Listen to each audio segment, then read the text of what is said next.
Olá, este é o laccursos.com.br, eu sou o Rodrigo Belmonte, a aula de hoje é de Direito Administrativo, Atos Administrativos, parte 3 dos Atos Administrativos. A gente vai conversar hoje especificamente sobre mérito do ato administrativo e alguns dos seus efeitos. O bacana da aula de ato administrativo é que a gente está fazendo ela em partes. Para quê? Para você justamente poder ir estudando, assimilando as informações aos pouquinhos, revisando sempre que necessário, e isso não fica uma coisa cansativa, nem muito pesada, até porque esse ponto da matéria de direito administrativo, atos administrativos, é bem grande, é bastante grande. Hoje a gente está na parte 3 e vai conversar sobre mérito administrativo. A gente já conversou um pouquinho sobre isso quando analisou os elementos do ato administrativo. Hoje a gente fala especificamente sobre o mérito. Belezinha? Vamos lá? Mérito administrativo, o que a gente tem aqui para conversar com vocês? Conceito é a avaliação da conveniência e da oportunidade relativas aos elementos de motivo, objeto, que são os inspiradores da prática do ato discricionário. Olha só que bacana, né? Para a gente falar de mérito administrativo, a gente tem que lembrar que os atos administrativos eles podem ser vinculados ou discricionários. Então, olha só, ato administrativo, ele pode ser vinculado, e ele pode ser discricionário. O que é o ato vinculado? O ato vinculado é aquele praticado de acordo com o que a lei exige. Nesse aqui, não há margem de escolha. É a lei que determina o que deve ser feito, não há margem de escolha. Já o discricionário, o ato discricionário é exatamente o inverso. O ato discricionário é praticado segundo uma conveniência ou oportunidade. Existe margem de escolha. O que quer dizer isso tudo? Bom, olha só. Quando eu tenho um ato vinculado, o administrador, o agente público, não terá opção. Ele terá que fazer exatamente aquilo que a lei determina que ele faça. Vou te dar um exemplo. Uma infração de trânsito. O cidadão atravessou o sinal estava vermelho e o agente de trânsito presenciou isso. O agente de trânsito não tem a opção de multar ou não multar aquele que praticou uma infração de trânsito. Ele está obrigado a multar. Além de estar obrigado a multar, ele não tem como dispor o tipo de multa. Eu vou aplicar uma multa de advertência verbal apenas. Eu vou aplicar uma multa por escrito e cobrar R$80. Eu vou aplicar uma multa super grave, ele vai receber uma multa de R$1.900 e 7 pontos na carteira. Tem isso? Não. Ele não tem essa escolha se ele multa ou se ele não multa. E que tipo de multa ele vai aplicar. Ele não tem essa escolha. A lei já é muito clara. A lei fala, passou o sinal, desrespeitou o sinal vermelho, tem que aplicar multa e a multa é tal. Acabou. O agente público não tem margem de escolha. Ele vai ter que fazer de acordo com o que está na lei. Diferentemente do ato discricionário. O ato administrativo discricionário, o agente público tem uma margem de escolha. Você, meu amigão, resolveu fazer aí uma festa bem grande na rua da sua casa. Mas é prudente que se feche a rua para evitar transtornos, atropelamentos, né? Porque a rua vai ser povoada de barraquinhas, pula-pula, criançada, né? Vai ter até uma festinha ali para o pessoal dançar. E aí, não dá para ficar com a rua transitando carro, moto, caminhão, ônibus, então vamos fechar a rua. Aí você vai até a prefeitura e fala, olha, eu preciso fechar a minha rua durante tantas horas no dia tal. A prefeitura tem uma margem de escolha. Será que é conveniente? Será que é oportuno autorizar fechar a rua? Veja bem, eu não estou aqui falando de autorizar a fazer a reunião. Você pode fazer. Pode fazer, sem autorização ou não para fechar a rua, você pode fazer, só que você vai ter que conviver com o trânsito da rua. Aqui é uma autorização para fechar a rua. Então você vai até a prefeitura e pede essa autorização e o poder público vai pensar se é conveniente ou se não é. Por quê? Porque existe discricionariedade. Esse raciocínio, se é conveniente ou se não é conveniente, se é interessante ou se não é interessante, a gente chama de mérito administrativo. Mérito administrativo. Então, ao falar de mérito administrativo do ato administrativo, a gente está vinculado a esse ato aqui, ó, o ato discricionário. Porque no vinculado não existe mérito. Não existe um mérito que você possa mexer, manipular, pensar se é conveniente, se não é. Não tem essa conversa. Aqui, quando a gente fala do ato vinculado, a regra é muito simples. A regra é que o ato tem que ser praticado nos termos do que a lei dispôs. Se a lei falou multa, é para multar. Se a lei falou uma multa de R$100, é para aplicar uma multa de R$100. Se a lei falou multa de R$50, é de R$50. Não existe margem de escolha para o agente público. Ele vai fazer aquilo que a lei manda ele fazer. Não tem essa opção. Não tem essa discricionariedade. Então, quando a gente fala de mérito administrativo, a gente está no universo dos atos administrativos discricionários, ou seja, aqueles em que há uma margem de escolha, há uma margem, um espaço para tomar uma decisão favorável ou uma decisão negativa. E quem vai decidir isso é o agente público, segundo os seus conceitos, segundo os elementos de moralidade, de ética, legalidade, probidade, eficiência e por aí vai. Todos aqueles princípios que norteiam a administração pública. Então, quando a gente fala de ato administrativo, é sempre bom ter em mente a ideia de ato vinculado e ato discricionário. Belezinha? A gente já falou sobre o poder discricionário, poder vinculado na aula 2 de atos administrativos, então isso não é mais uma novidade para você, né, meu amigão? Né, bonitona? Então, o que rola? Agora a gente vai falar um pouquinho mais, então, sobre... Cadê a minha tela? Está aqui, sobre os atos administrativos e a sua questão do mérito, né?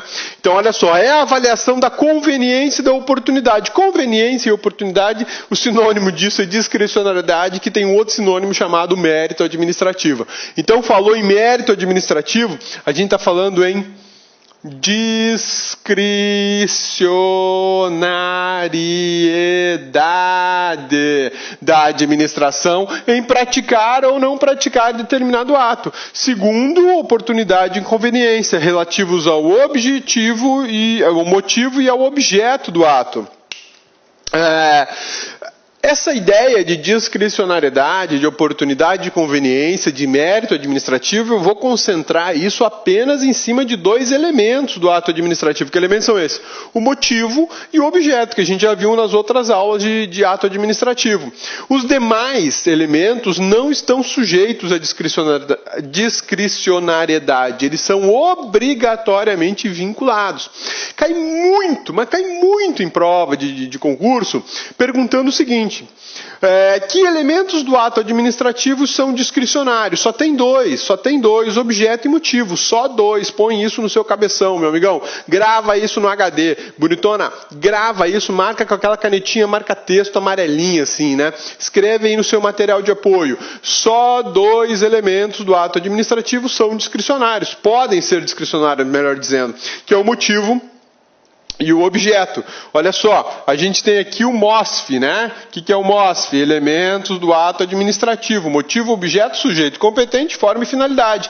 Apenas estes dois podem ser discricionários, tá? Apenas estes dois podem ser discricionários. Ao passo que todos eles, aqui, ó, serão vinculados, tá? A forma, a finalidade e o sujeito competente é vinculado. E aqui, ó, pode ser vinculado. Faz essa anotação aí, faz essa anotação no seu material, porque isso vai te ajudar bastante na hora da prova.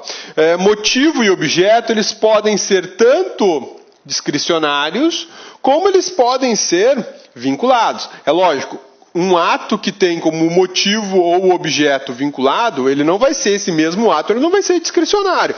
Ou ele é discricionário, ou ele é vinculado. Agora, sujeito, forma e finalidade sempre vinculados, sempre vinculados. Isso aqui, esse esqueminha aqui, cai muito em prova, cai bastante em prova.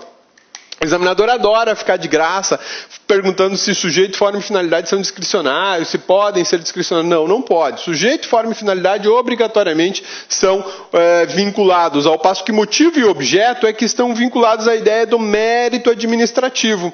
Então, meu amigão, quando a gente falar em mérito administrativo ou discricionariedade, você vai fazer o link da seguinte forma. Ó, vamos fazer assim, ó, mérito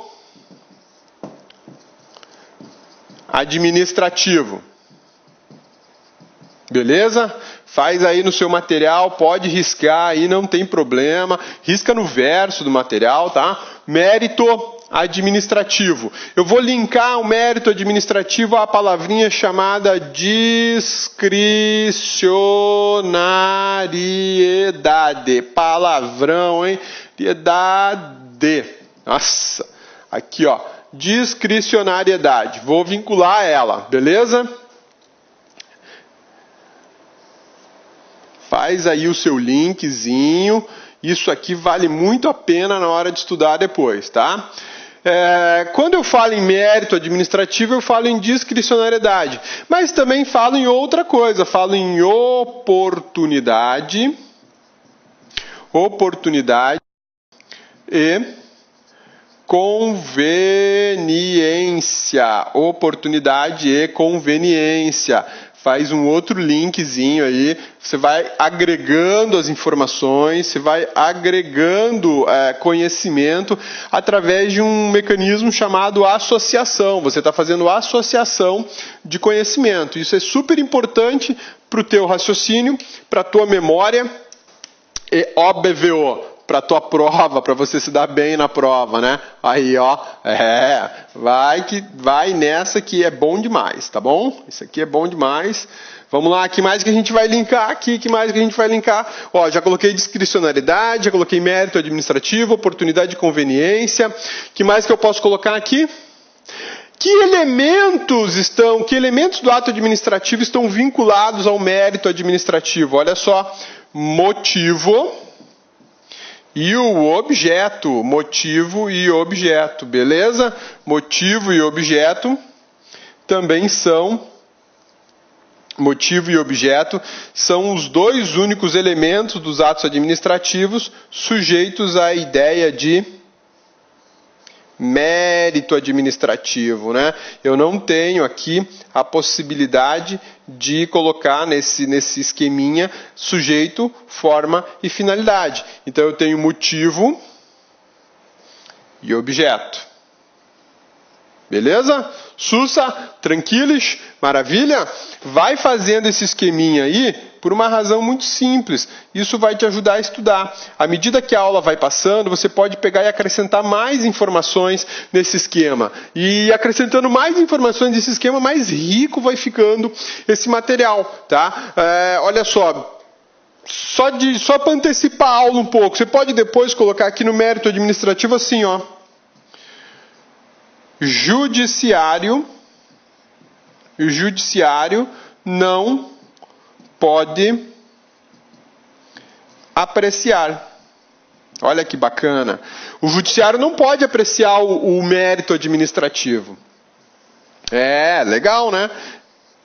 Tudo isso é informaçãozinha que você pode colocar no seu esquema, no seu mapa mental. Você vai montando isso, meu amigão, e isso vai facilitando a sua vida, a sua também bonitona, no estudo do mérito administrativo, dos atos administrativos, sempre vinculado aos atos discricionários. Eu não tenho atos vinculados, eu não vou discutir mérito administrativo em ato vinculado. Por quê? Porque o mérito do ato administrativo só é passível de discussão nos atos discricionários, tendo em vista que motivo e objeto podem ser manipulados. Eu posso mexer neles, eu posso fazer conclusões sobre o objeto e sobre o motivo, diferente daquilo que se exigiria num ato vinculado. Tudo sempre baseado em oportunidade e conveniência. E detalhe, o judiciário não pode se manifestar sobre o mérito administrativo. Essa é uma regra já muito tranquila no Superior Tribunal de Justiça e no Supremo Tribunal Federal. Belezinha? Ô, cabeça, não apaga não, cabeça, não copiei tudo. Dá um pause no vídeo aí, cara. Dá um pause no vídeo, volta ele um pouquinho que você já vai conseguir copiar tudo, belezinha? Vamos lá pra gente poder continuar os nossos estudos sobre mérito do ato administrativo. A gente está falando aqui de oportunidade e conveniência, um dos temas mais quentes de concurso público quando o assunto é ato administrativo. Cai pra caramba, tá? Essa avaliação, que é uma avaliação feita pelo agente público, que a gente chama de discricionariedade, não se aplica aos demais elementos do ato administrativo, ou seja, competência, sujeito competente, né, forma e finalidade. A discricionariedade, ela é admissível, essa avaliação, esse raciocínio, essa balização, esse tratamento que é dado por algumas situações em que a administração pública se encontra, só é passível nos atos discricionários. Como eu tinha falado, vou fechar a rua? Não sei, talvez, né? Um grupo de pessoas pede autorização para fechar uma rua para fazer uma feirinha, né? Essas feirinhas que vendem verdura, vende comida, a prefeitura pode pensar 10 mil vezes, libero, autorizo ou não autorizo fechar uma rua, né? Discricionário. Você tem um grupo de colegas que joga futebol e aí vocês querem jogar num ginásio que é municipal. A prefeitura pode dizer, não, ninguém vai jogar aqui porque esse ginásio é só para jogos oficiais, o custo de manutenção é muito alto. Ou ele pode dizer, não, tá liberado, vai lá, gurizada, vamos lá, joga aí, pode só agendar o horário, tá liberado. Fala com fulano agenda o horário, é reservado por 1 hora a quadra para vocês. Isso é discricionariedade. A administração diz se quer ou se não quer, se é oportuno e conveniente.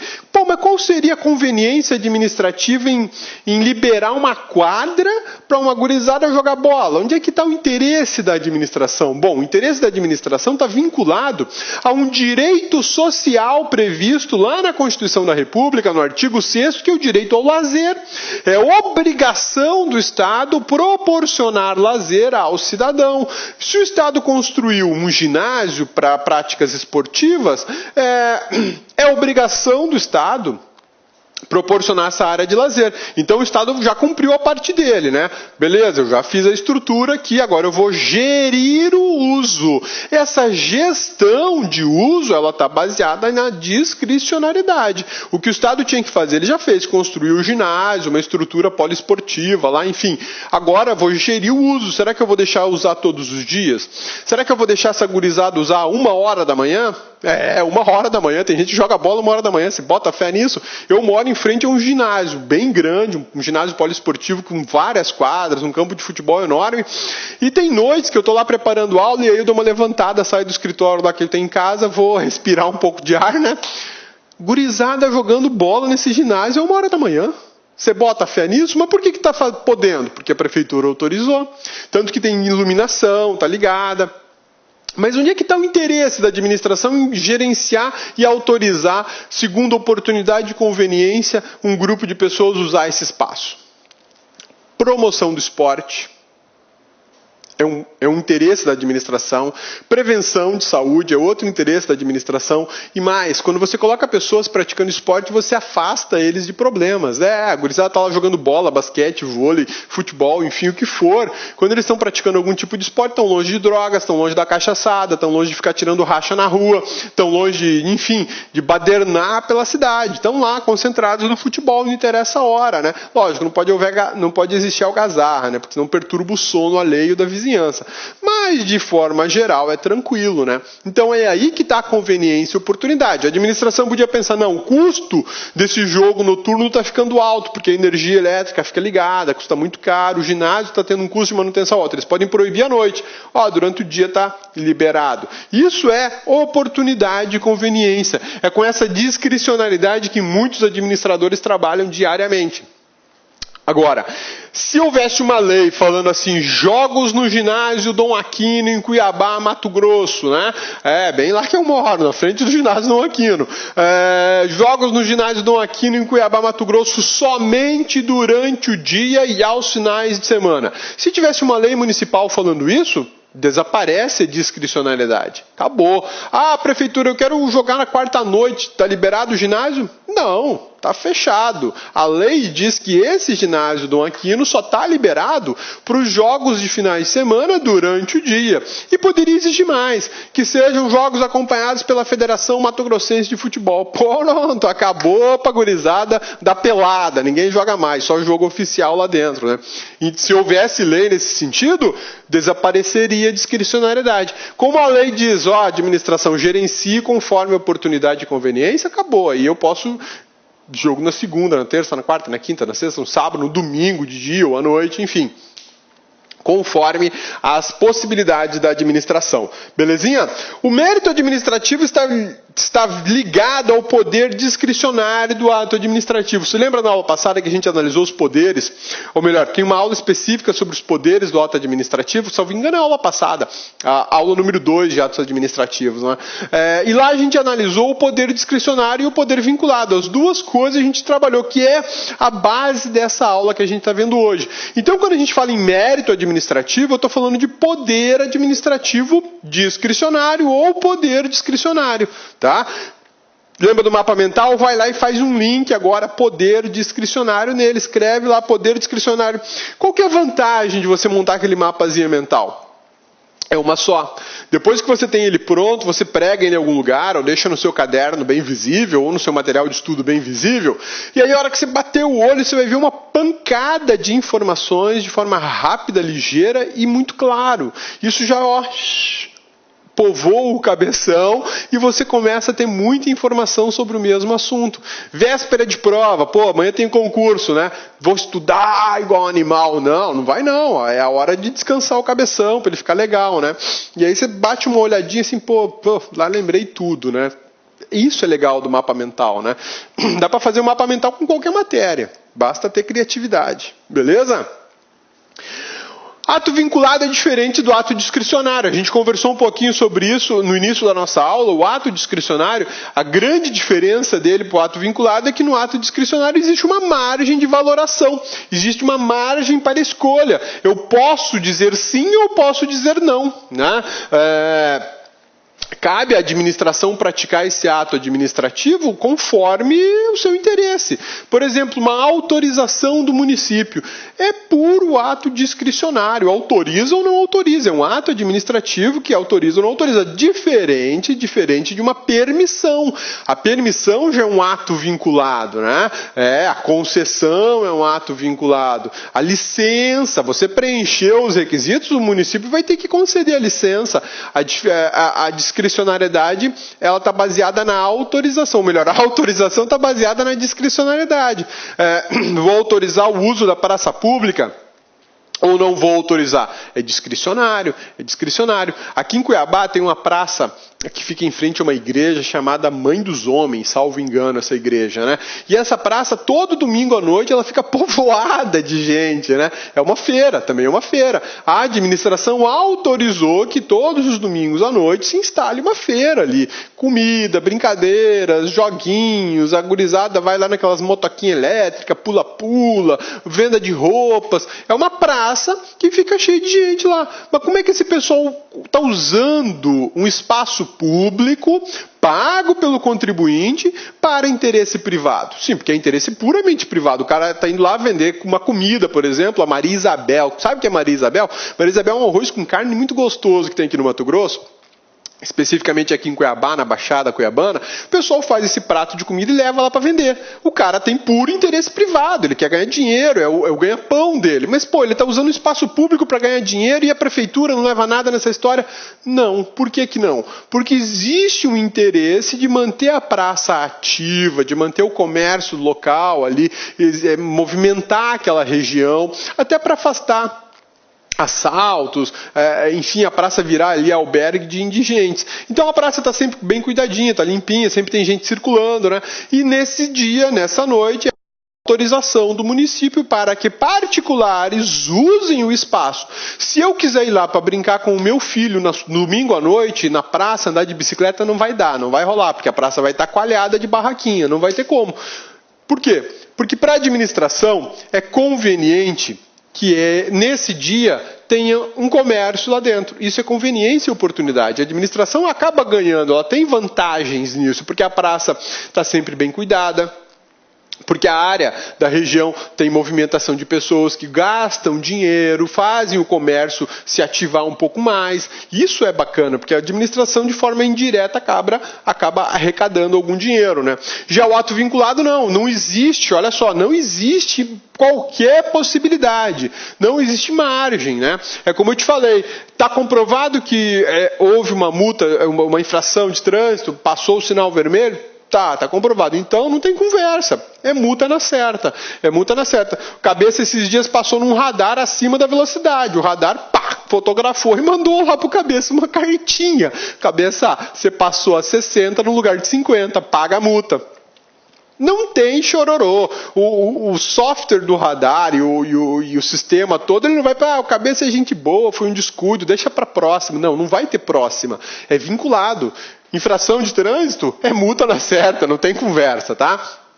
Essa é a grande diferença entre um ato administrativo vinculado e um ato administrativo discricionário. Ambos estão na administração pública diariamente. Você, meu amigão, que ainda não faz parte do serviço público, mas em breve vai fazer, e eu tenho certeza disso, você, quando estiver trabalhando lá na administração pública, vai estar assim, rodeado de atos. Um vai ser vinculado, outro vai ser administrativo. Você, para alguns atos, você não vai ter opção. Você vai ter que praticar conforme prevê a lei. Para outros atos, você terá opção, né? E aí você está diante de um ato discricionário. Vai ser na base da oportunidade e conveniência, né? O mérito administrativo, a discricionariedade, cede espaço à reserva do possível.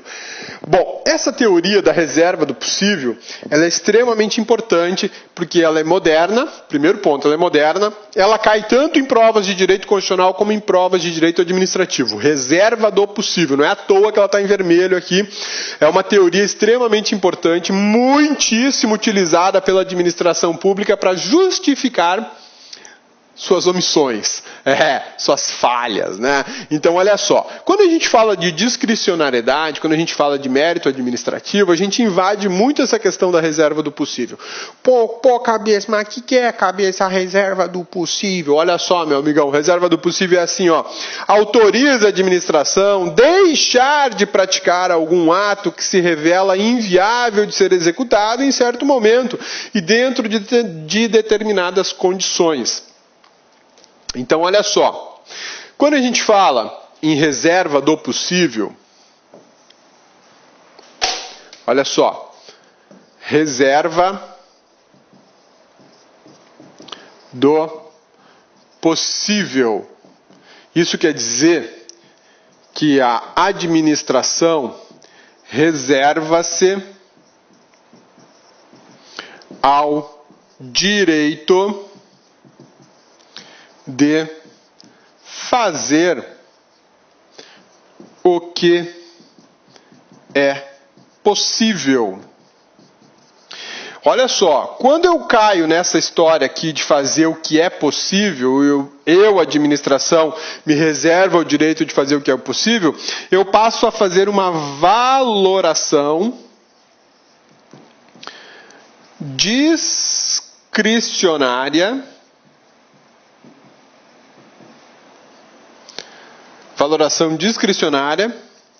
de ação administrativa. Ou seja, eu vou fazer um juízo de valor sobre uma situação qualquer da administração e verificar se é possível ou não é possível executar aquele ato administrativo. Quando você chega a uma farmácia pública e pede uma medicação e de repente você ouve a infeliz resposta, não tenho o medicamento. Pô, isso é revoltante para quase que 100% dos cidadãos brasileiros, né? E aí? O que você pode fazer? Você pode simplesmente virar as costas e ir ao Ministério Público ou ajuizar uma ação popular para obrigar que o Estado, município, União, enfim, quem quer que seja, forneça aquela medicação, porque existe uma obrigação constitucional de prestar esse serviço público. Isso é possível eu fazer, cidadão? Sim. É possível eu ao Ministério Público? Sim. É possível eu uma corregedoria qualquer de saúde aí? Sim. Faço a reclamação e peço providências. Geralmente, o Estado vem e diz o seguinte, olha, realmente o Estado vem e diz assim, não há a medicação. O contribuinte lá, o cidadão, o usuário do sistema de saúde tem razão, não há medicação. Por que que não há? Porque eu me reservei a fazer o que eu posso. E o que eu posso é uma medicação mais barata, uma medicação mais simples. Eu não tenho recurso para tudo isso. Aí eu estou diante dessa teoria aqui chamada reserva do possível. Só que a reserva do possível, ela tem uma ligação extremamente forte com isso aqui, ó. Com a discricionariedade. Com atos discricionários. Quando eu falo de atos discricionários, eu posso sim imaginar a ideia da reserva do possível de forma muito atuante, de muito abrangente. Mas quando eu estou diante de atos vinculados, a reserva do possível ela perde espaço, ela perde força, porque eu não tenho opção, eu não tenho o direito de me reservar a fazer aquilo que é possível diante de um ato vinculado, diante da lei me dizendo forneça o medicamento X em quantidade Y para tantas pessoas no município tal. Não tem margem, não tem opção. Eu vou escolher o medicamento mais barato porque é esse que eu dou conta. Não existe essa opção. Então, quando você ouvir, meu amigão, ou quando você vir em uma prova a teoria da reserva do possível, fique esperto, fica bem esperto, tá? O que é a reserva do possível? Ela é aceita? Sim, ela é aceita. O sistema jurídico brasileiro admite essa teoria, aceita essa teoria. O STF, o STJ aceitam essa teoria, mas são em situações pontuais. E aí a teoria do direito administrativo, quando a gente discute mérito administrativo, mérito do ato administrativo, ele vem e me fala, olha, o ato administrativo se divide basicamente em dois, o vinculado e o discricionário. Quando eu estiver falando do discricionário, a aceitação da teoria da reserva do possível, nota 10, show de bola. Porque se existe uma margem de escolha para eu trabalhar, é razoável entender que eu posso me reservar a fazer aquilo que está próximo de mim, ao meu alcance, né? Aquilo que a administração consegue viabilizar, executar para o contribuinte. Mas isso é quando existe opção. Infelizmente, a administração pública tem se utilizado da teoria da reserva do possível para atos vinculados. E isso é um erro. Por que é um erro? Olha só. Quando eu tenho um ato vinculado, eu tenho uma lei determinando o que eu tenho que fazer. Não é isso? Olha lá. Ato vinculado. Quando eu tenho ato vinculado, ato administrativo vinculado, existe uma norma, tá? Pode pegar a ideia de lei, não tem problema. Podia ser uma medida provisória, podia ser a Constituição, podia ser um decreto, enfim. Mas existe uma norma determinando o que deve ser feito. Quando eu tenho uma norma determinando o que deve ser feito, o sistema jurídico, dentro da lei orçamentária anual, a LOA, ela já faz uma previsão de recursos para a prática desse ato. Eu não tenho opção de praticar o ato, eu tenho que praticar. Por quê? Porque ele é vinculado, a lei está me mandando praticar o ato, então eu não tenho opção, eu vou ter que praticar esse ato. Bom, para praticar ato administrativo precisa de grana, precisa de dinheiro, o Estado precisa de dinheiro, né? Sendo assim, a lei orçamentária faz uma previsão de recurso suficiente para a prática desse ato, porque ele é vinculado e obrigatoriamente eu terei que praticar. Vou te dar um exemplo aqui, ó, bem simples, né, de um ato vinculado. Fornecer creche para menores de 5 anos. Fornecer creche para menores de 5 anos. Existe uma obrigação constitucional do Estado fornecer creche para menores de 5 anos.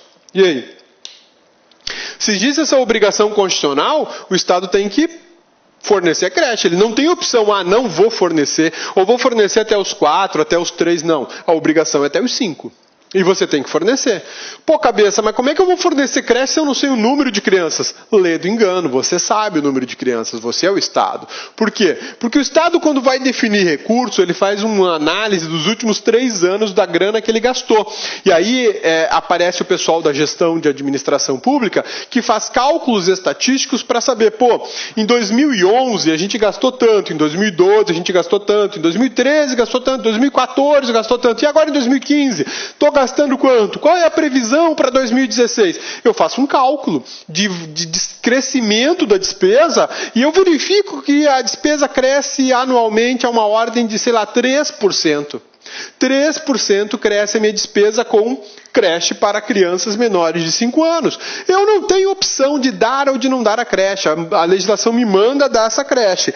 Para manter a creche eu preciso de recurso. Então, para eu não me estrepar, para não me dar mal, eu vou fazer uma previsão para 2016 com um acréscimo de 3%, 4% do valor do ano passado. Ou seja, eu estou separando uma quantia a mais, porque eu sei que vai ter mais criança de 5 anos, para eu atender, de até 5 anos, para eu atender em creches. Se esse ato é vinculado, existe uma lei determinando a quantidade de valor, ou seja, eu fiz estudos técnicos determinando uma quantia de dinheiro para fazer o atendimento desse serviço público aqui. Não existe margem para escolha. Você vai ter que separar a grana e vai ter que aplicar aqui. Aí, parece um sistema fechado, né? Parece um sistema perfeito, mas infelizmente nunca tem grana. Nunca tem grana. Sempre tem esse discursinho sem vergonha, acabou o orçamento não existe, né? Isso é uma monstruosidade. Por que é uma monstruosidade? Porque existe uma lei que foi elaborada por técnicos que sabem quanto o Estado arrecada e sabem quanto o Estado gasta. Se eu conheço esses dois elementos, receita e despesa, como é que eu caio nessa conversinha mole de que não tem orçamento? Claro que tem que ter. O fato é que talvez o orçamento tenha ido para outro canto, né? E aí, eu não posso simplesmente, por falta de orçamento que deveria estar previsto ou está previsto na lei orçamentária, eu não posso simplesmente deixar de cumprir o meu serviço obrigatório e alegar a reserva do possível. Eu me reservo a atender até 4 anos, porque o orçamento só dá até 4 anos. Bom, então o teu orçamento foi feito errado, porque o teu orçamento tem que atender crianças até 5 anos. Eu não tenho essa opção de atender até 4. Tá? A obrigação é até os 5 anos. Então aí eu tenho uma falha da administração, uma falha violenta, uma falha tanto na elaboração da lei como na execução do serviço. Em qualquer das duas hipóteses cabe improbidade administrativa, cabe a prática de crime, de gestão temerária de recursos públicos. Então, quando a gente fala em ato vinculado, a coisa não é assim, está previsto em lei e eu posso alegar que não tem orçamento. Não é bem assim. Não é bem assim. Quando se elabora um orçamento, se elabora com estudos. Um orçamento ele é uma peça técnica, ele é uma norma técnica, baseada em arrecadações anteriores, baseada em estimativa de arrecadação do Estado. Falei uma palavrinha mágica, estimativa de arrecadação do Estado. E aí, se o Estado não arrecadar o que ele estava prevendo? Bom, essa é uma novidade. O Estado não arrecadou o que ele previu. Beleza? Aí sim, nessa condição de quebra de receita, eu posso pensar em reserva do possível para um ato vinculado. Essa é uma das pouquíssimas exceções que se admite a aplicação da teoria da reserva do possível para atos vinculados. Entendeu? Agora, a grande sacada, quando eu tenho um ato vinculado, existe uma programação da prática desse ato, existe um cronograma. Tem que executar o serviço, tem que prever a grana na lei. Tem que arrecadar o recurso, tem que gastar com aquele serviço respectivo o recurso arrecadado. Então é tudo ligado, uma coisa na outra, não tem como fugir disso. Agora o ato discricionário não. Vou patrocinar, eu, administração pública, vou patrocinar a Oktoberfest lá em Blumenau, que está chegando a época já, né? A prefeitura pode dizer, não vou patrocinar, esse ano eu não tenho grana para isso, a arrecadação caiu e o patrocínio não é uma obrigação constitucional, muito menos legal. Eu faço todos os anos para incentivar, para facilitar, para trazer turistas para a cidade, porque isso movimenta a economia, mas eu não sou obrigado a participar todos os anos do patrocínio do Oktoberfest. Aí a prefeitura de Blumenau pode falar, esse ano não rola, esse ano eu não tenho, né? Ela tem essa opção, por quê? Porque ela não se programou, ela não tinha obrigação de se programar para isso, tá? Belezinha? Sussa, tranquilos? Então vamos lá que a gente tem mais coisa para ver hoje sobre o ato discricionário, sobre o mérito do ato administrativo que é vinculado à ideia de oportunidade e conveniência, à ideia de poder administrativo da administração pública. Belezinha? A gente acabou de analisar a reserva do possível, que é uma teoria muito bacana, ela tem caído em prova, quando cai ela assusta porque o nome já é feio, né? Reserva do possível, né? Parece uma coisa assim, marciana, né? Uma coisa abstrata, uma coisa alienígena, mas não é não, isso aqui é tranquilo. Pense na ideia, ó, reservam-me do possível de fazer aquilo que eu posso, né? Essa é uma teoria muito bacana, mas ela tem uma vinculação expressiva com atos discricionários. Com atos administrativos, não rola, tá bom? Beleza? Então vamos lá. Controle do mérito do ato administrativo. Como é que eu faço esse controle? Quem faz esse controle? Qualquer um pode fazer o controle do mérito administrativo? Quando eu falo em mérito administrativo, eu estou falando em oportunidade e conveniência. Beleza? Sussa, tranquilos. Então tá bom, eu estou diante da possibilidade de escolher fazer uma coisa ou outra, ou não fazer nada, escolho não me mexer, né? Ah, será que eu construo uma escola ou será que eu construo um posto de saúde? O que fazer? Será que eu tenho esse mérito administrativo? Será que a administração pode fazer isso? Escolher entre uma escola e escolher entre um posto de saúde? Pode, em determinadas circunstâncias, haverá sim essa escolha, né?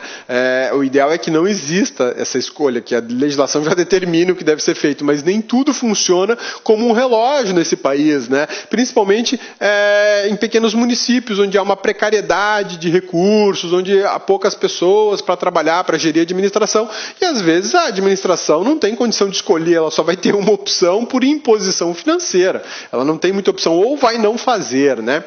E aí, quem que controla isso? Pô, eu escolhi a creche, mas aí alguém, não, mas tinha que ser a escola. Ah, eu escolhi o posto de saúde, alguém fala, não, mas tinha que ser uma praça pública. E aí, quem é que vai fazer esse controle, né?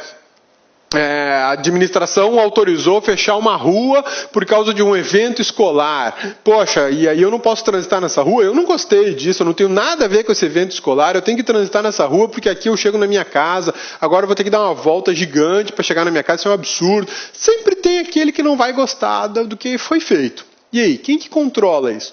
Para quem eu posso reclamar? Para quem eu posso reclamar? Essa é a questão. E se a pessoa que eu reclamar, será que ela tem condição de rever o mérito do ato administrativo? Olha só que bacana. O controle do mérito administrativo está adstrito à administração que o praticou. Bom, isso quer dizer que quem pode revisar o mérito administrativo foi aquele agente público, aquele órgão público, aquela pessoa jurídica de direito público que praticou o ato. Então, se for o executivo que praticar o ato, cabe a ele a sua revisão. Se for o legislativo que praticou o ato, cabe a ele a sua revisão. Se for o judiciário que praticou o ato, cabe a ele a sua revisão. E aqui, eu já quero fazer uma observação muito bacana para você, ó. Controle do mérito, controle do mérito do ato administrativo, beleza? Controle do mérito do ato administrativo. Tranquilos? Sussa? Muita gente boa vai dizer que é só o executivo. Muita gente boa que está estudando pra caramba vai dizer, não, é só o executivo. Por quê? Porque o executivo é administração pública. Ah, tá bom. E cabe à administração pública fazer o controle do seu próprio ato. Beleza. Meu amigão, Quando o Cabeça fala que não dá para estudar direito administrativo sem olhar para o direito constitucional, o Cabeça não está viajando na maionese. Lembra lá da aula do artigo 2º da Constituição da República, poderes da União, independentes e harmônicos entre si, executivo, legislativo e judiciário? Lembrou, né? Lembra que nós falamos de funções típicas e atípicas? Qual é a função típica do executivo? Executar, administrar. E a atípica do executivo? Legislar e julgar. Qual é a função típica do legislativo? Legislar. E a atípica, a secundária, a acessória? Julgar e administrar. E a do judiciário? Julgar é a sua função principal. E as secundárias? Legislar e executar. A gente verificou, portanto, que todos os poderes da União têm capacidade para executar. Todos os poderes da União são administração pública. Então eu não posso pensar que é só o executivo que pode revisar o ato administrativo. Só a administração pública. E a administração pública ela está vinculada ao executivo, ao legislativo, ao judiciário também, ao MP. Enfim, eu tenho administração pública vinculada a diversas estruturas de poder, diversas instituições republicanas. Então, o controle do ato administrativo vai ser feito por quem? Pela administração pública. Mas quando eu falo administração pública, eu estou falando da atividade administrativa. Seja ela uma função típica ou atípica. Quando o judiciário pratica um ato administrativo, ele está praticando uma função, está exercendo uma atividade administrativa. A mesma coisa o legislativo, quando ele pratica um ato administrativo, ele exerce uma função administrativa. E o executivo, por excelência, ele só pratica, ou melhor, só não. Por excelência, ele pratica atos administrativos o tempo inteiro, né? Excepcionalmente legisla e julga. Então vejam, quem é que pode revisar o mérito administrativo do ato? A administração pública. Tem uma perguntinha que cai em prova, ela já está meio batida, mas ela é bom conhecer, né? É bom saber. Que ela fala o seguinte: o Poder Judiciário não pode rever atos administrativos. Olha só que bacana. O Poder Judiciário não pode rever atos administrativos. Essa é uma perguntinha que cai muito em prova. Na verdade é o que chamam de pegadinha, né? Mas de pegadinha não tem nada, pô. Tá errado isso. O Poder Judiciário não pode revisar o ato administrativo. Proposto dessa forma, de maneira absoluta, está errado. Por quê?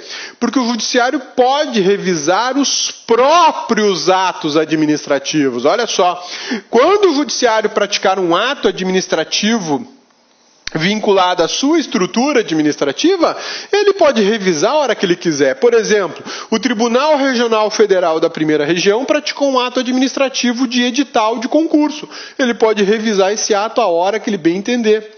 O que o judiciário não pode fazer é revisar atos administrativos, o mérito administrativo do ato do legislativo e do ato do executivo, ou do ato do MP. Essa é a grande sacada, né? O judiciário não pode, no exercício da função judiciária, revisar mérito do ato administrativo de outros poderes. Essa é a sacada. Beleza? Agora, o judiciário pode revisar o mérito do ato administrativo por ele praticado. Seu próprio ato administrativo, aí ele pode. Mas ele não está no exercício da função jurisdicional ou da função judicial. Ele está no exercício da função de administração da justiça. Uma função administrativa, nesse caso, para o judiciário, atípica. Atípica, olha só. Atípica. Belezinha? Então, meu amigão, amigona do laccursos.com.br, agora a gente já sabe que ao falar em revisão do mérito administrativo, a grande sacada é a administração pública que pode revisar, tá? Então vamos lá, revisão do mérito. Quem é que pode fazer? Administração pública. Administração pública. E a administração pública pode ser quem? Qualquer dos poderes. Qualquer dos poderes. Podem revisar o mérito administrativo. Em qualquer circunstância? Não. Não. Sobre seus respectivos atos administrativos. Isso quer dizer que a administração pública pode revisar seus próprios atos administrativos. Então o judiciário, enquanto administração pública, pode revisar o mérito do ato administrativo do executivo? Não. Ele pode revisar o mérito do ato administrativo dele, como judiciário. O legislativo, a mesma coisa, pode revisar o mérito do ato administrativo dele, como legislador. E o executivo vai revisar o ato administrativo de quem? Dele. Ele não vai revisar o mérito do ato administrativo do judiciário, e muito menos do executivo. Por quê? Porque existe uma separação e uma independência harmônica de poderes. Eles não podem interferir no mérito da administração de cada um desses poderes. Tá? Beleza? Sussa? Então, isso aqui é super bacana, cai em prova, mas você, meu amigão do LAC, já está avisado, não tem como errar, tá? Muita gente boa erra por aí, fala que o judiciário não pode examinar o ato administrativo, o mérito do ato administrativo. A regra é essa, o judiciário, no exercício da função judicial, é que não pode revisar o mérito do ato administrativo, existe uma vedação para isso, mas o judiciário pode revisar o mérito do seu próprio ato administrativo, beleza? A revisão do mérito está dentro dos limites da autotutela administrativa, súmula 473 do Supremo Tribunal Federal. A gente já vai conversar um pouquinho sobre ela. O judiciário não pode imiscuir-se, né? Não pode apreciar, não pode se meter no meio nessa apreciação. É vedado exercer o controle judicial sobre o mérito administrativo. Olha o que eu coloquei. É vedado exercer o controle judicial sobre o mérito administrativo do ato, tá? O controle administrativo ele pode, do seu próprio ato. Belezinha? O que fala a súmula 473? 473? É isso mesmo. 473 do Supremo Tribunal Federal. Olha que bacana essa súmula. Ela é um resumão da nossa aula de hoje, né? A administração pode anular seus próprios atos quando eivados de vícios que os tornem ilegais, porque deles não se originam direitos. Beleza, essa é uma primeira informação muito importante sobre o poder de anular seus próprios atos quando eles são ilegais. E esclarece ainda que desses atos ilegais não surgem direitos.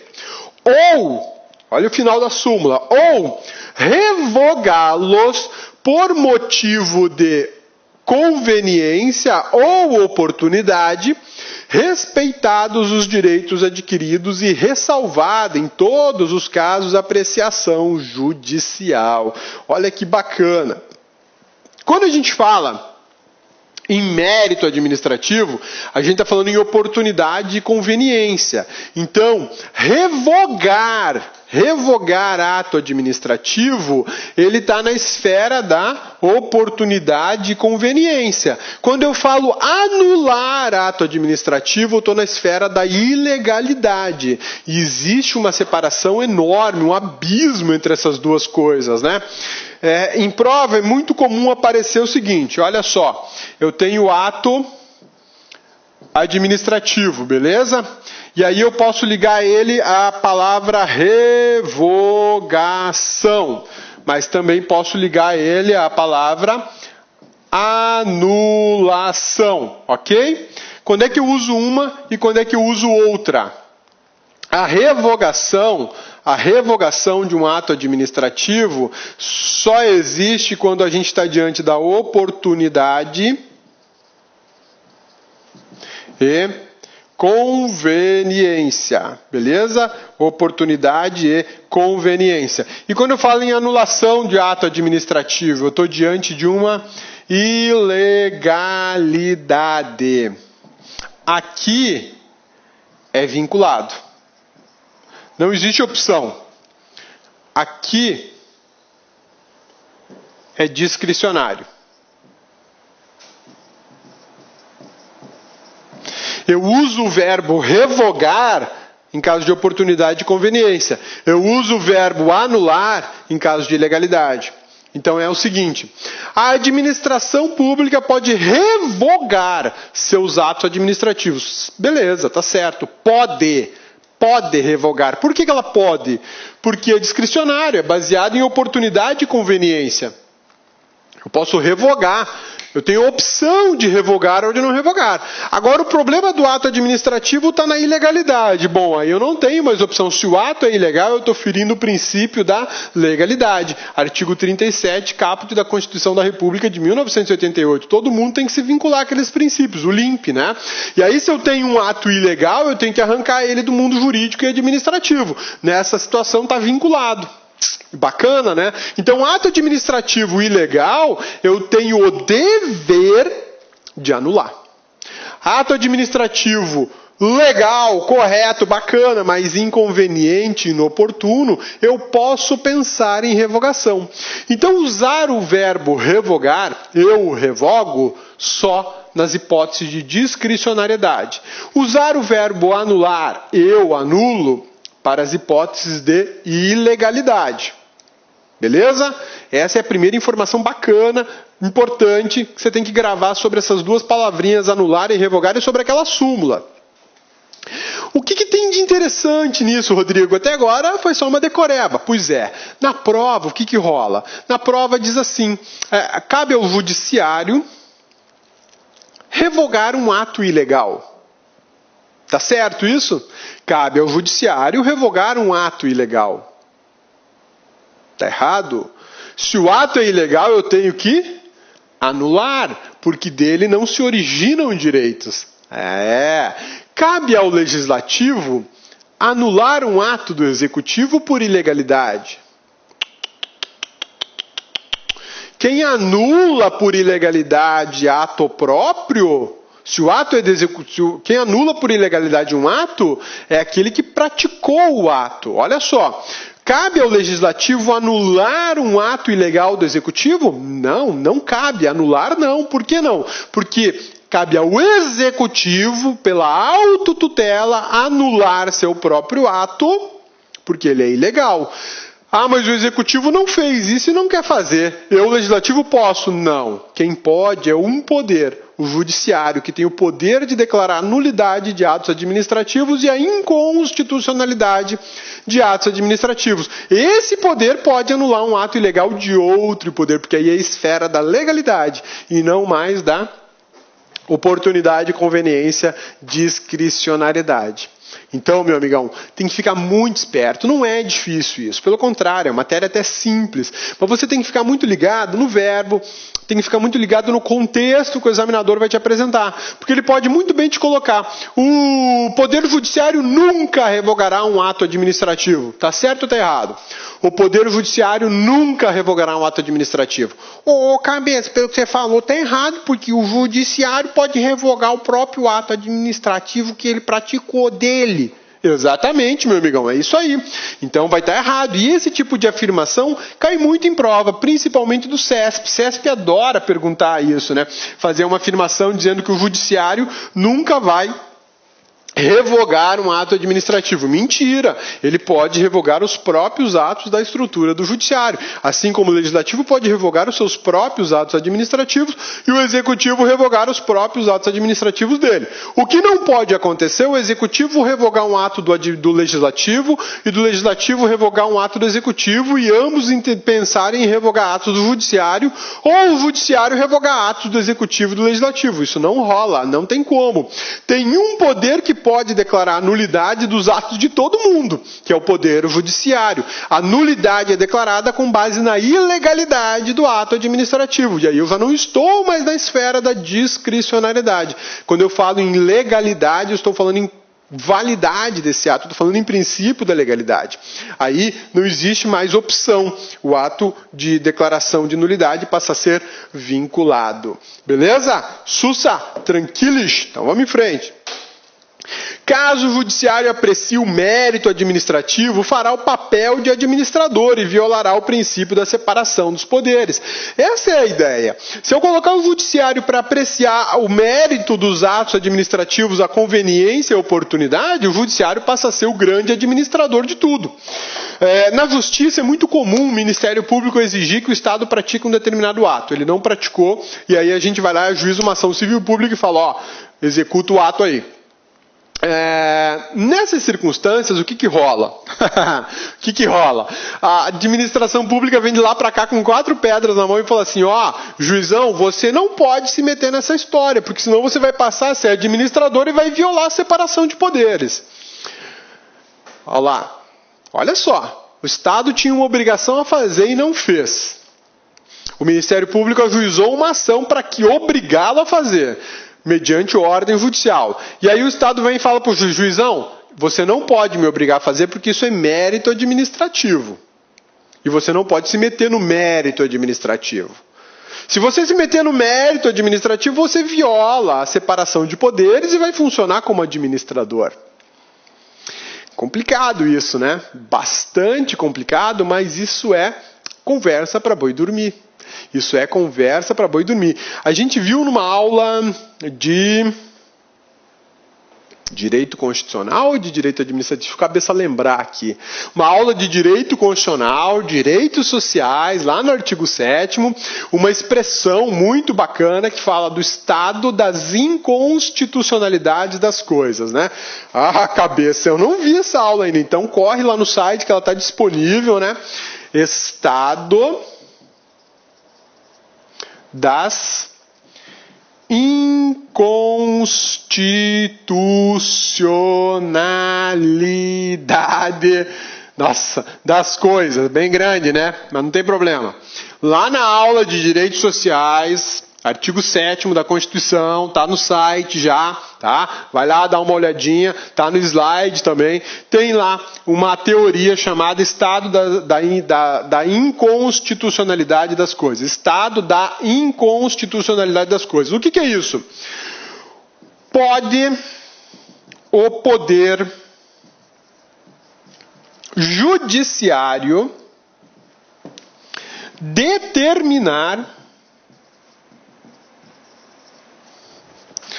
a administração pública a realização de ato administrativo. Pode, inclusive, separar recursos para a prática desse ato. Cabeça, esse estado da inconstitucionalidade das coisas quer dizer que o judiciário vai mandar a administração fazer, e inclusive vai separar grana, ele vai virar o executivo. Separação dos poderes foi pro pau. É o que todo mundo pensa. É o que todo mundo pensa, mas não é bem assim. Existe uma separação de poderes, está lá no artigo 2º da Constituição Federal, a gente já viu isso, freios e contrapesos, lembra daquela teoria checks and balances? Então, essa é a grande sacada. Quando o executivo não faz, outros poderes podem provocá-lo a fazer. Não podem fazer por ele, mas podem provocá-lo a fazer. Aí começa-se a seguinte discussão. Vamos voltar ao exemplo anterior. O Estado não fez uma obrigação que deveria fazer. O Ministério Público ajuizou uma ação para obrigar o Estado a fazer. E o Judiciário analisa a questão e fala, Estado, vai lá fazer, está na hora de você fazer, você está vacilando. E aí o Estado vem e diz, juizão, você não pode me mandar fazer isso porque isso é mérito administrativo. Quem decide se faz ou não sou eu, o executivo, porque a obrigação é minha, então quem resolve se faz ou não sou eu. Se você, Judiciário, me mandar fazer, você está interferindo no mérito do ato administrativo, está violando a separação dos poderes, você não pode se meter aqui porque você não é administrador. Esse é o discursão do município, do Estado, da União, do Distrito Federal e por aí vai. Ocorre que o Supremo Tribunal Federal, num caso muito interessante, que é o caso da ausência de vagas no sistema penitenciário do Estado do Rio Grande do Sul, deu uma decisão dizendo o seguinte, a administração do Estado do Rio Grande do Sul vocês vão fazer sim. E se vocês não fizerem a construção de penitenciárias, eu, judiciário, vou fazer por vocês. E mais, vou meter a mão nessa grana que está aí no cofre público, vou separar uma quantidade de recurso e vou disponibilizar para o juizão fazer a construção da penitenciária na cidade tal, para viabilizar um sistema penitenciário digno e decente para recolher pessoas que precisam ser presas. Pô, mas aí ele vai funcionar como puramente o administrador vai. E o Supremo entendeu que pode quando a situação é absurda, quando a morosidade, a inércia do Estado em praticar o ato administrativo superou todo e qualquer limite, a reserva do possível foi para o espaço. Ele tem recurso, mas não quer fazer, não faz por negligência, os presos estão lá amontoados em 90 presos numa celinha de 10 metros quadrados. Então, nessas situações extremas, o Supremo já disse, declaro estado de inconstitucionalidade das coisas, autoriza o judiciário a fazer pelo executivo. Doido, né? Muito doido. Isso tudo está vinculado ao mérito administrativo. A gente viu isso na aula do artigo 7º lá dos direitos sociais, quando a gente falou sobre obrigações sociais do Estado, que são obrigações positivas, como proporcionar lazer, proporcionar segurança, proporcionar saúde, proporcionar, enfim, educação, vestuário, transporte, são direitos sociais de todo contribuinte brasileiro, na verdade de todo cidadão brasileiro, não é só contribuinte não. E aí o Estado não tem feito. E aí, o que acontece quando o Estado não faz algo que deveria ter feito? Gera uma obrigação, e eu posso exigir essa obrigação em juízo. O Estado vai cumprir a sua obrigação, o juiz pode mandar fazer, pois é assim que funciona, a justiça serve para isso. Aí, o exemplo que eu dei era do estado da inconstitucionalidade das coisas, que a gente tem visto na jurisprudência do Supremo, o Supremo mandando o Estado fazer porque a omissão dele é tão grave, mas é tão grave que não tem mais escolha, vai ter que fazer. Não quero mais saber se era discricionário ou vinculado, a omissão é tão violenta, é tão agressiva, é tão extrema que está autorizado o próprio judiciário fazer. Doido isso, né? Eu entro justamente na questão do mérito administrativo. O mérito administrativo, ele é vinculado à ideia de discricionariedade, motivo e objeto.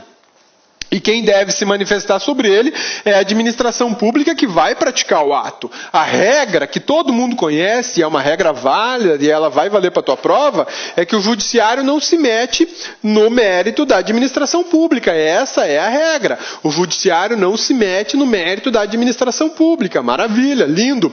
Mas existem exceções para isso. Existem exceções extremamente importantes. Uma delas é essa aqui, uma teoria super nova, que é a teoria da declaração do estado de inconstitucionalidade das coisas.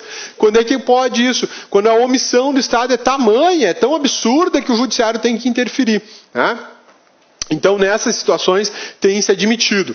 Fora essas situações extremas, o judiciário não pode se meter no mérito administrativo, porque senão ele violaria a separação dos poderes. Olha só, a jurisprudência do Supremo e do STJ são no sentido de que o judiciário não pode analisar o mérito administrativo, que isso é esfera de discricionariedade.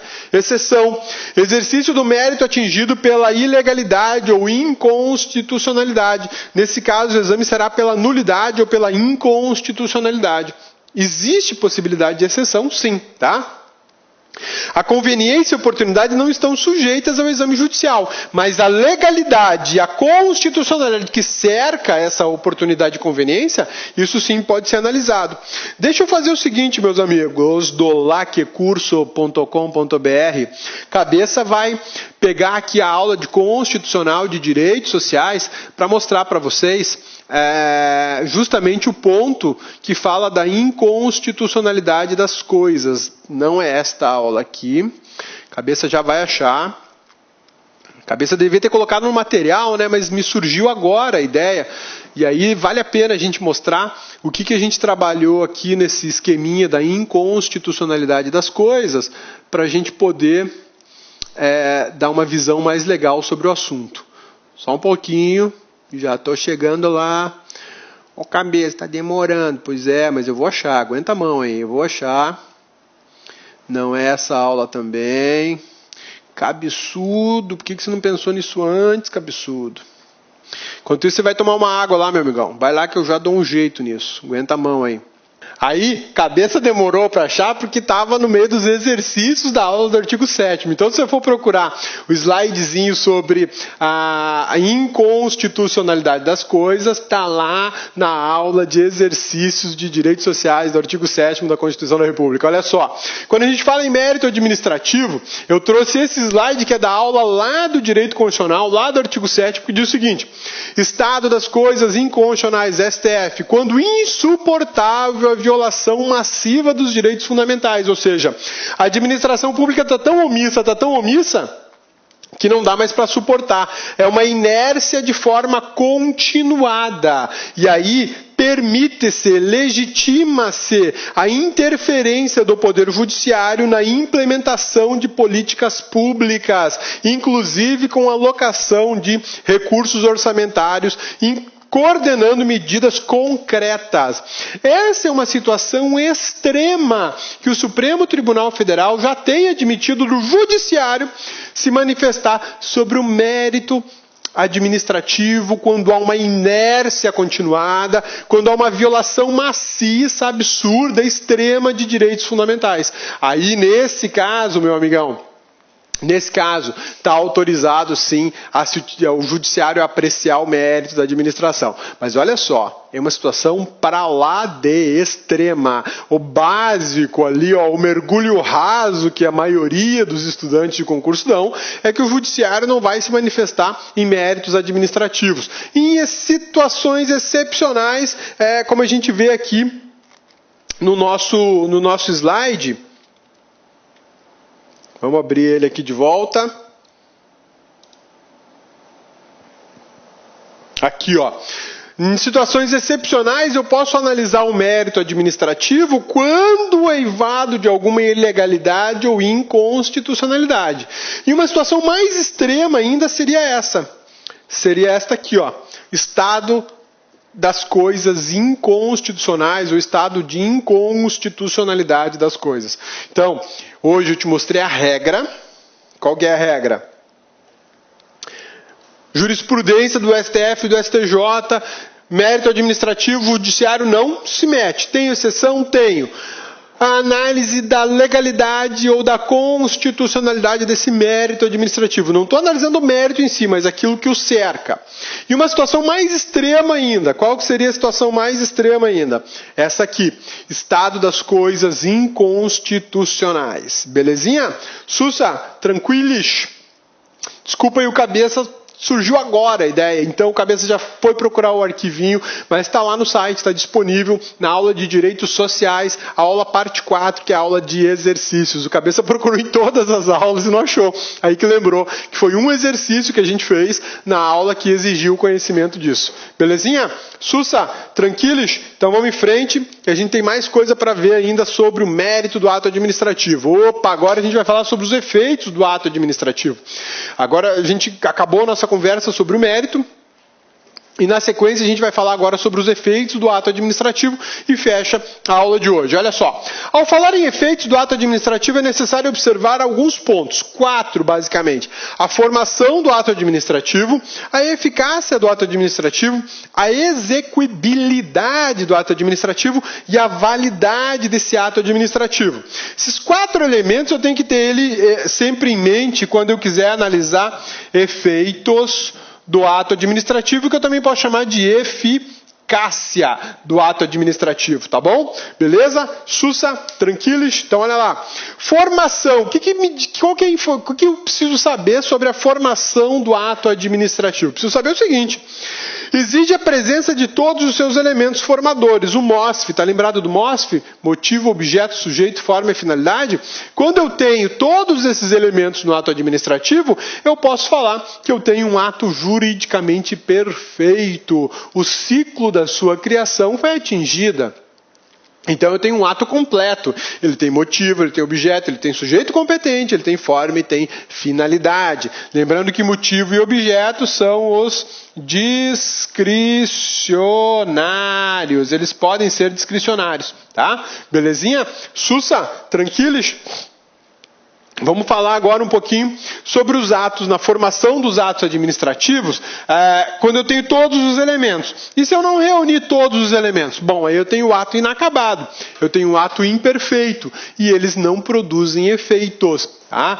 Lembra do ato jurídico perfeito, lá do artigo 5º? Então, quando ele fala em ato jurídico perfeito, são os atos que conseguiram reunir todos os elementos para sua construção. Motivo, objeto, sujeito, forma, finalidade. Se me falta algum desses, eu estou diante de atos imperfeitos, e são imperfeitos, não produzem efeitos.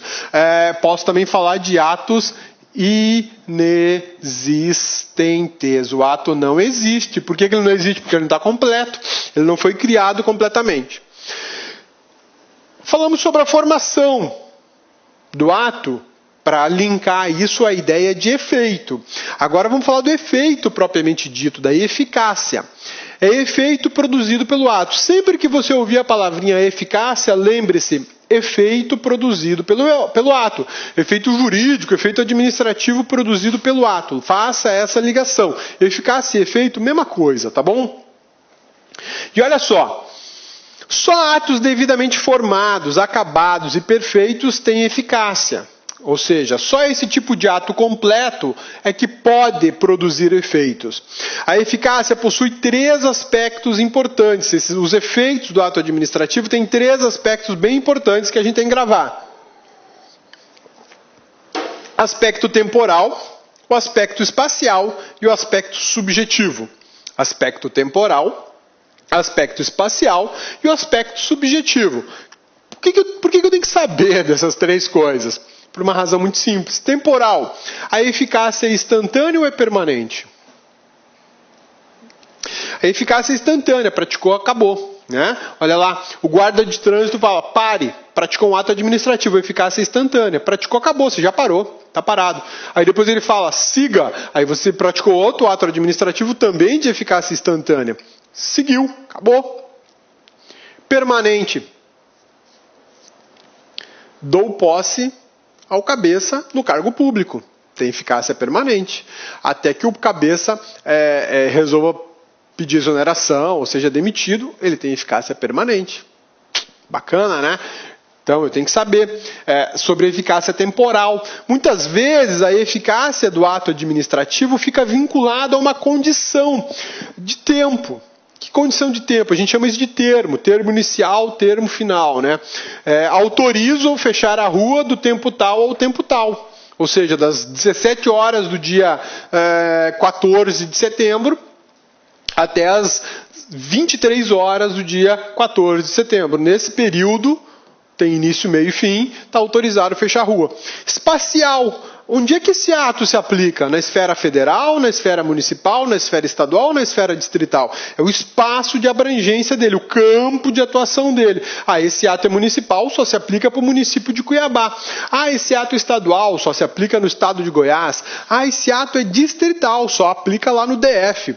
Esse ato é federal. Aplica-se para toda a administração pública federal. Bacana, né? E subjetivo? Os sujeitos destinatários. Pode ser o contribuinte, pode ser um servidor público, pode ser o estrangeiro, enfim. 3 aspectos que você tem sempre que lembrar que eles existem para a eficácia. Eu posso ter o efeito temporal, espacial e subjetivo. Na verdade, eu tenho os 3 efeitos, né? São características, são aspectos da eficácia do ato administrativo. O efeito pode ter a temporalidade, ele pode ser temporário, pode ser um efeito duradouro, pode ser um efeito instantâneo, enfim. O efeito se aplica onde? Só na esfera federal, só na esfera municipal, só na esfera estadual, só na esfera distrital. Subjetivo, a parte subjetiva desse efeito. Só aplico para contribuintes de ISS-QN. Só aplico para servidores públicos da área de saúde. Só aplico para servidores públicos estaduais do Ministério Público do Estado. Você está filtrando aí, você está selecionando. Pode fazer isso? Lógico. Lógico que pode. Nem todo ato administrativo é dirigido para todo e qualquer servidor público. Né? Atos administrativos podem ser eficazes ou ineficazes. Eficazes aqueles que produzem os seus efeitos jurídicos e sociais. Ineficaz, ele não produz efeito, tem alguma falha, tem algum problema, ou ele está condicionado, só vai produzir efeitos a partir de tal data, a partir de tal condição, né? Quando sei lá, liberarem a rodovia tal, fica obrigatória a velocidade de 50 km por hora. Quando liberarem a rodovia. Enquanto ela não está liberada, pode trafegar a qualquer velocidade lá, porque ainda não é uma rodovia oficialmente reconhecida e liberada, tá? Admite-se que um ato inválido seja considerado perfeito e eficaz. Isso a gente vai acabar conversando mais para frente, porque muita gente pensa que atos inválidos são ineficazes. Não, pelo contrário. Ato inválido é aquele ato ilegal. O ato ilegal. Alguma ilegalidade está contaminando ele, mas ainda assim ele produz efeitos. Enquanto ele não for declarado ilegal, ele continua produzindo efeitos. A invalidade diz respeito à legalidade do ato e não à sua formação e muito menos à sua produção de efeitos. Execuibilidade. A gente viu a formação, a gente viu a eficácia, agora vai ver a possibilidade de executar os efeitos desse ato administrativo. Quando eu falo em execuibilidade, eu estou falando da possibilidade de executar efeitos do ato administrativo. É a possibilidade de executar os efeitos do ato eficaz e perfeito. Nem todo ato eficaz é execuível, pois ele pode estar sujeito a uma condição ou termo. Muitas vezes eu não consigo a produção de efeitos porque tem um termo, uma condição, ou não consigo executar esse ato, só vou conseguir executar a partir da data tal, a partir da circunstância tal. Então, a execuibilidade também está sujeita à ideia de condição e de termo. A execuibilidade liga-se à possibilidade de autoexecutoriedade do ato administrativo. Está lembrado da aula de ato administrativo, poder de polícia, que a gente viu algumas características do ato administrativo vinculado ao poder de polícia, e aí uma das características era a autoexecutoriedade, ou seja, a própria administração consegue executar os seus atos sem necessidade de chamar o judiciário para executar aquele ato administrativo. Isso é perfeitamente tranquilo, né? Eu tenho a imperatividade e a autoexecutoriedade, que são coisas distintas. Quando eu falo da execuibilidade do ato administrativo, ou seja, eu estou falando de executar um efeito do ato administrativo, eu posso executar exigindo a presença do judiciário, quem na verdade vai executar o judiciário, eu posso executar pela minha autoexecutoriedade, típico do poder de polícia. Então, quando a gente fala em execuibilidade, é a possibilidade de executar o efeito do ato administrativo. E quando eu falo em executar, eu tenho que lembrar da autoexecutoriedade da administração.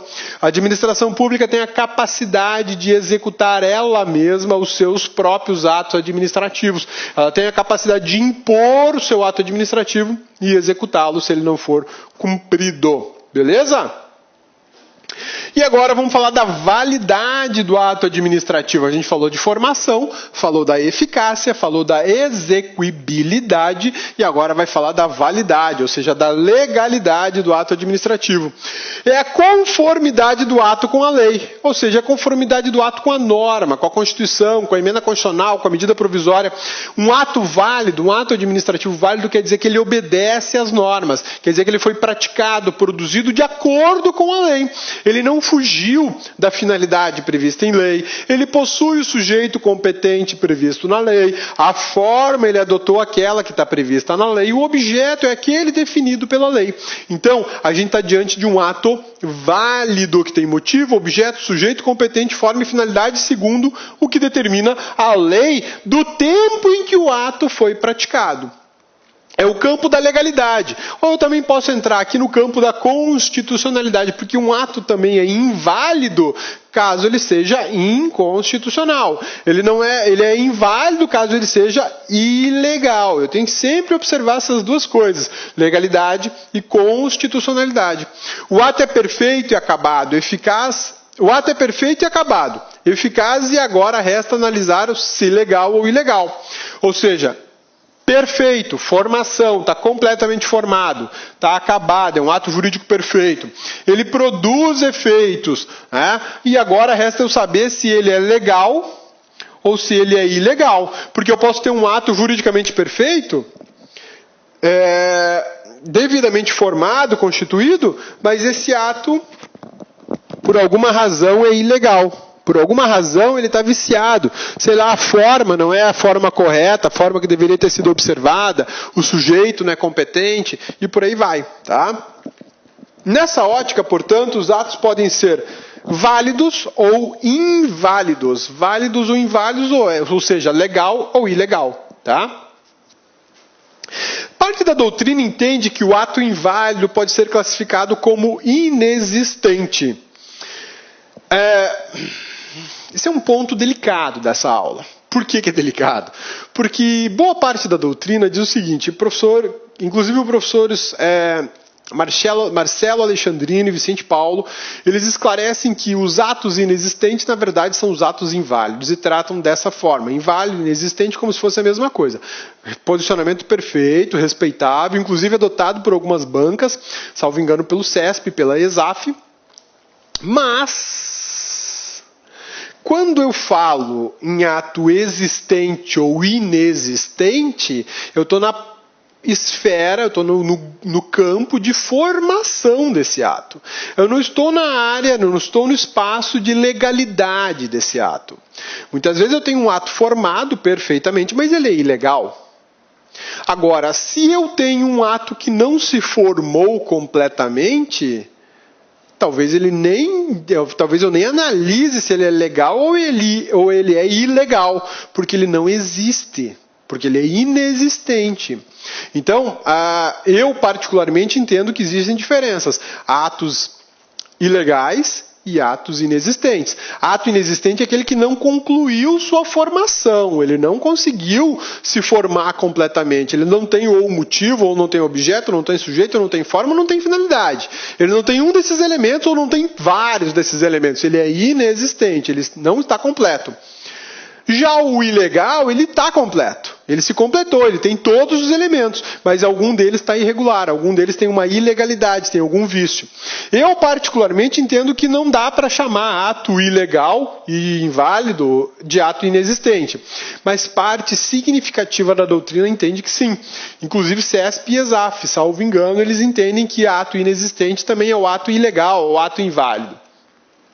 Só que trago isso para você saber que existem dois posicionamentos. Um é do professor, um posicionamento muito difundido dos professores Marcelo Alexandrino e Vicente Paulo.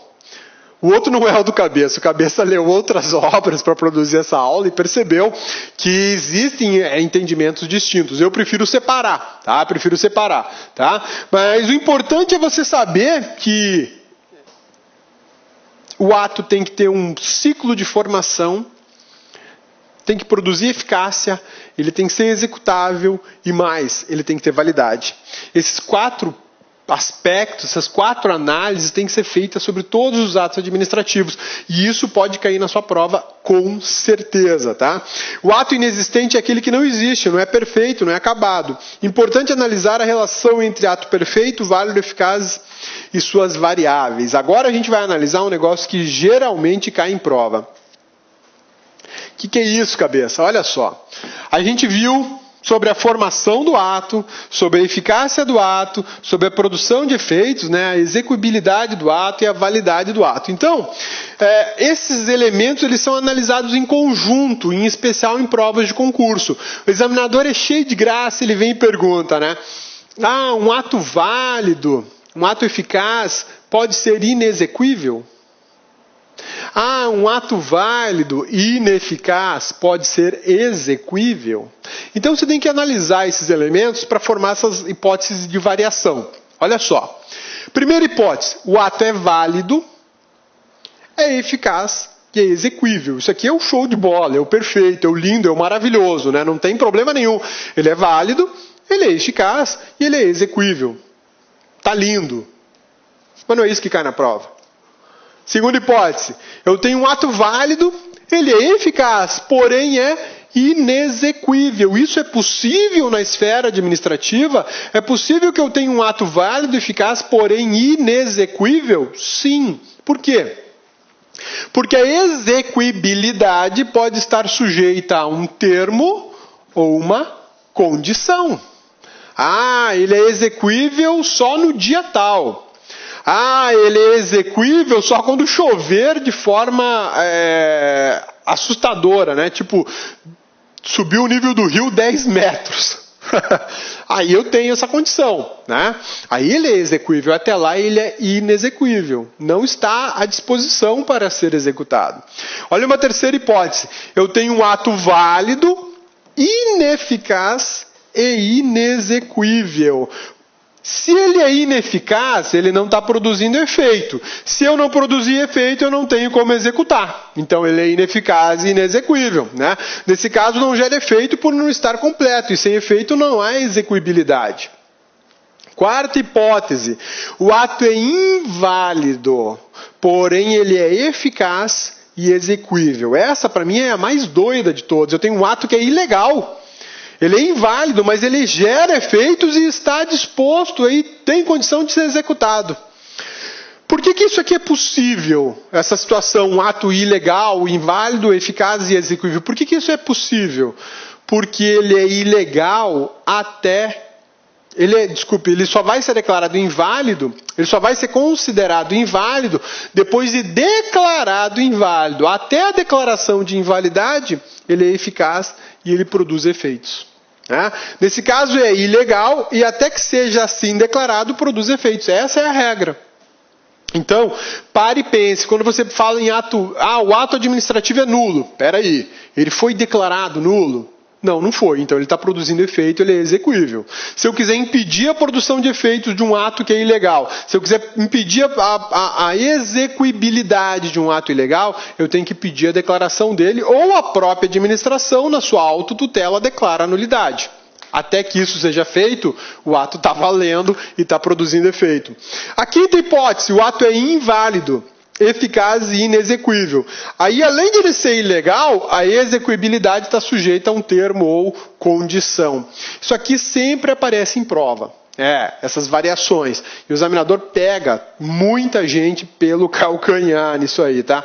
Então, memorize esse esqueminha e revise sempre que possível, porque quando cai em prova, o índice de erro é muito grande. E não é uma coisa complicada, é uma coisa simples, né? Requisito de validade do ato administrativo, também conhecidos como elemento do ato administrativo. Quando a gente fala em elementos do ato administrativo, o MOSF, muita gente boa por aí, muito doutrinador fala que eles também são requisitos. O professor Marcelo Alexandrino e Vicente Paulo falam isso, que os requisitos do ato administrativo são, na verdade, os seus elementos, que é o que a gente chama de MOSF aqui, né? Motivo, objeto, sujeito competente, forma e finalidade. Lembrando que motivo e objeto podem ser discricionários. Belezinha? Tranquilos? Sussa! E aí, uma sugestão. Vai lá e faz uma revisão da aula de ato administrativo número 2, que lá a gente viu todos os elementos do ato administrativo, né? Não vou ficar aqui revisando tudo aquilo, porque a aula está lá, basta você ir lá e dar uma relida, ou uma reouvida, ou uma reassistida nela, né? Meu amigão, minha amigona do laccursos.com.br. Na próxima aula a gente continua com classificação dos atos administrativos. Muito obrigado pela sua atenção, muito obrigado pela sua paciência. Desculpe aí a perda do raciocínio na hora de procurar aquele slide dos direitos sociais sobre estado de inconstitucionalidade das coisas ou estado de coisas inconstitucionais, mas era muito importante. Na hora que o cabeça produziu a aula, a cabeça nem ligou uma coisa na outra. Aqui apareceu, eu falei, não, tem que mostrar, né? Tem que vincular as duas informações, que é bacana isso. Forte abraço, bons estudos e até a nossa próxima aula. Olá, meus amigos, tudo bem? Sou o professor Luiz e estou aqui para fazer um convite muito especial para vocês. Olha só, você gostou desse vídeo? Nós do Lá Concurso disponibilizamos 60 videoaulas inteiras, 60 videoaulas que compõem o nosso curso online da Seduc. Olha só, 60 videoaulas é uma pequena parte da quantidade do curso. Nós, do Lá Concursos, estamos aqui convidando vocês, em especial o professor Luiz Antônio, para se matricular em qualquer um dos nossos cursos. Nós temos 4 cursos específicos para a Seduc. Primeiro, apoio administrativo, 10 de R$20. Segundo, técnico administrativo, 10 de R$25. E professor, 10 de R$30. E temos também um curso específico focado, que é o curso para a prova discursiva. Lá, esse curso custa 10 de R$15, você tem direito a 3 redações corrigidas e 3 questões discursivas corrigidas de acordo com o edital. Pode ter certeza que aqui no Lago Concursos é a melhor preparação para o concurso da SEDUC 2017. Espero vocês. Tchau. Fui. Clique lá.